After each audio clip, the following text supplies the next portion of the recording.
Subscribe to Adiyug Technical channel for getting latest technological updates with Baba Adiyug Prasad. Hello, what's up guys? Welcome back to another video. My name is Arush and I welcome each and every one of you to Adiyug Technical. Redgear Grey में एक semi mechanical keyboard है जो कि 1000 के under आपको मिल जाता है. Video publish करने के टाइम पे 800 रुपये का मिल रहा है अमेजोन पे. और अगर आप लोग इस कीबोर्ड को लेने में इंटरेस्टेड हो तो सबसे पहले मैं आपको ये बताना चाहूँगा कि इस कीबोर्ड में है सेमी मैकेनिकल फंक्शंस. तो सेमी मैकेनिकल कीबोर्ड क्या होते हैं, क्या ये कीबोर्ड आपको लेना चाहिए नहीं लेना चाहिए, कैसी थी इसकी performance in 1 year of my usage. So without wasting any further time, as I always say, let's move on to the video.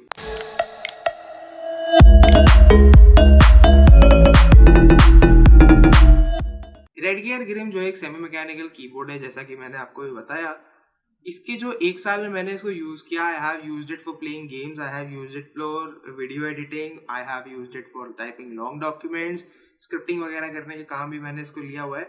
वो सब करने के बाद जो इस कीबोर्ड को मुझे फीडबैक मिलता है वो ये है कि इसकी जो स्विच है ना कीज की, वो काफ़ी बढ़िया है. सेमी मैकेनिकल कीबोर्ड टाइप इसलिए इसको कहा जाता है क्योंकि इसके अंदर मेम्ब्रेन कीबोर्ड है पूरा ये, बट इसकी जो की कैप्स और चीज़ें हैं वो थोड़ा सा मैकेनिकल टाइप की हैं. जो कुछ डेडिकेटेड स्विचेस हैं इसकी वो आपको मैकेनिकल फीडबैक देंगी, आपको मैकेनिकल टाइप का मजा देंगी, बट ये प्योर मैकेनिकल नहीं है, इसीलिए इसको सेमी मैकेनिकल बोला जाता है. इन शॉर्ट अगर मैं बोलूँ तो कीबोर्ड मेम्ब्रेन है, बट जो टाइपिंग एक्सपीरियंस है वो आपको मैकेनिकल कीबोर्ड का इससे प्रोवाइड करेगा. दो full mechanical keyboard is way better than this one, but still आपका काम, अगर आप 800 रुपये से ऊपर एक कौड़े नहीं खर्चा करने वाले हो, आपका काम बहुत अच्छे तरीके से इस कीबोर्ड के साथ चल जाएगा.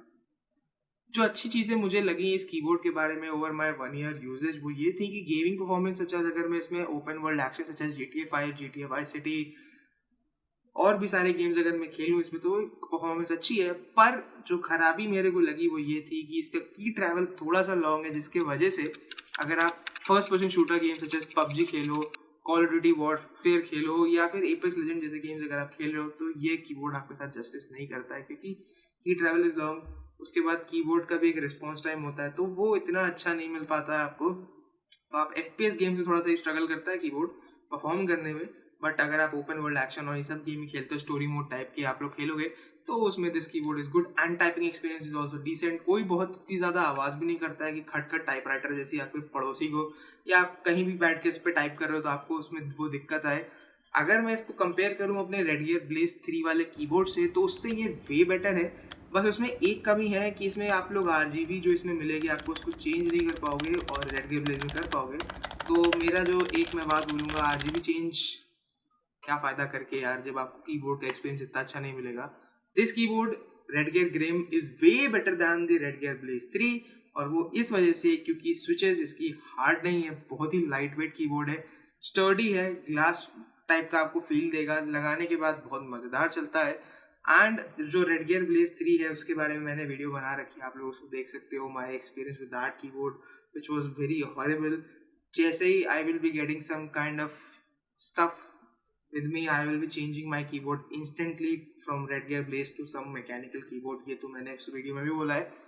तो अगर एक फाइनल वर्डिक्ट मैं आपको देना चाहूँ कि अगर आपको Redgear Grim को खरीदना है और नहीं खरीदना है तो वो ये है कि guys you can go for Redgear Grim only and only on one condition, कि आप इस पर टाइपिंग और अगर गेमिंग करनी है तो लाइट गेमिंग करनी है अगर आपको, तो इस कीबोर्ड को आप ले सकते हो. इतना बुरा भी नहीं है, इतना अच्छा भी नहीं है, पर अगर 800 रुपये खर्च करोगे तो RGB का शौक से लेके आपको मैकेनिकल कीबोर्ड जितने परफॉर्मेंस इसमें सही मिलेगी.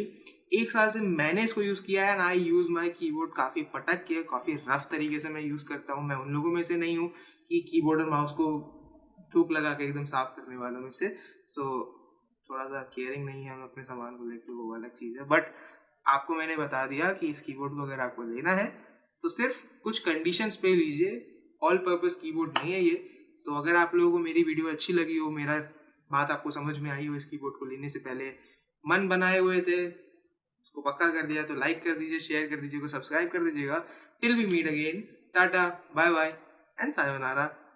Keyboard is good only on certain conditions.